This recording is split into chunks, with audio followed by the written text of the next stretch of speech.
I'm Dahlia Schweitzer, and I'm going to be reading an excerpt from my book, Lover Girl. December 28th. His name was William, and the address was in Soho. I grabbed my coat and jumped into a cab. The standard time between notification of call and arrival upon doorstep was 30 minutes.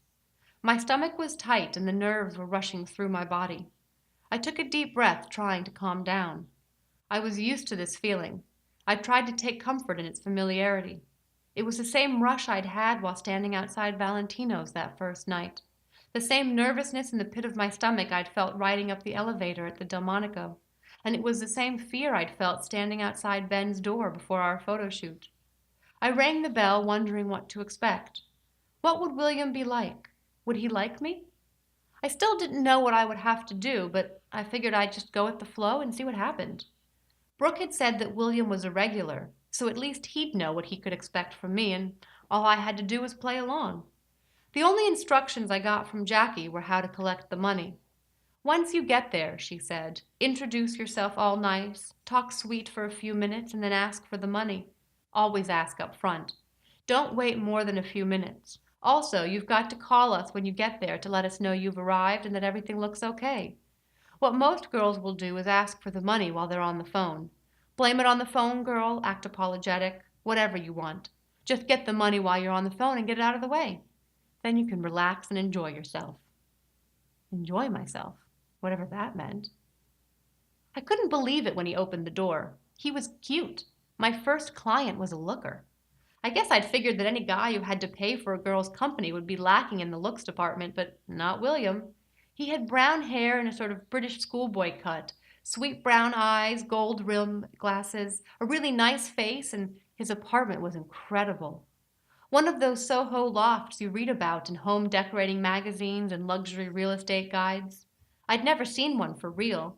It was enormous, the walls exposed brick and fancy appliances everywhere. The kitchen just exuded urban sophistication, with gleaming surfaces and tons of brushed aluminum. There was a huge ornate dining room table, wood but still emphatically modern, and matching chairs to seat 10 comfortably.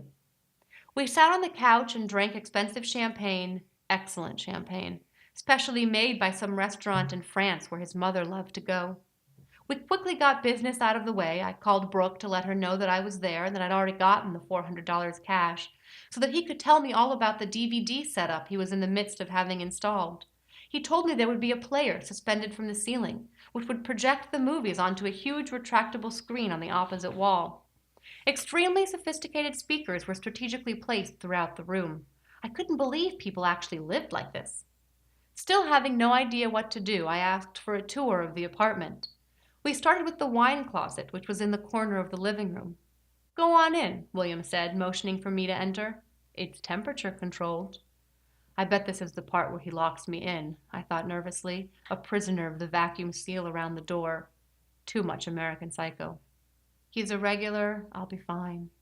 He stepped in after me, letting the door close behind him. Don't think of American Psycho, I kept repeating to myself. Oh no, he exclaimed, rattling the door handle. It's just a bad joke, I thought. Relax. He rattled the door handle some more. I tried to keep calm, to look unfazed. He grinned. Sorry, just kidding. I smiled back, relieved and a bit exasperated. That's okay. The closet was about the size of a mid-range walk-in closet, lined floor to ceiling with bottles of wine. I was very impressed.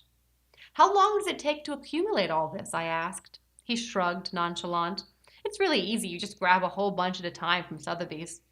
I nodded sagely, as if I grabbed bunches of things from Sotheby's all the time. I ran my fingers over some of the bottles, feeling their worth and looking at the beautiful labels. Then I turned back to William. Okay, what's next? We left the wine closet and walked over to a wall of large windows that faced the street. All these buildings had huge windows, so not only did you have enormous views, but you could see into all the other loft apartments across the street. Sometimes I like to watch the neighbors, William said, smiling at me bashfully. You do have an amazing selection to choose from. That's one of my favorites. He pointed to an apartment to the left that was lined with books. I love looking at all those books. And that one, here he pointed to an apartment directly across the way, is constantly being redecorated. We stood silently next to each other and looked at the various activities that were occurring across the street. I wondered if someone over there liked to watch William. He showed me the bedroom next. It was sort of small, with a large flat screen TV and a big bed. The bathroom was very modern and very bright. Next to the bathroom was another bedroom, which was currently being used as a weight room. I don't use them, William said. They belong to the guy who lived here before me. He's in the process of moving his stuff out. What are you going to do with this room when his stuff is gone? I'm not sure. I haven't figured it out yet. I nodded, wondering what it would be like to have an extra room I didn't know what to do with. As we went back to the couch, I had no clue what William did for a living. He didn't say, and I didn't ask. It got awkward for a few seconds, and then somehow we started talking about our childhoods.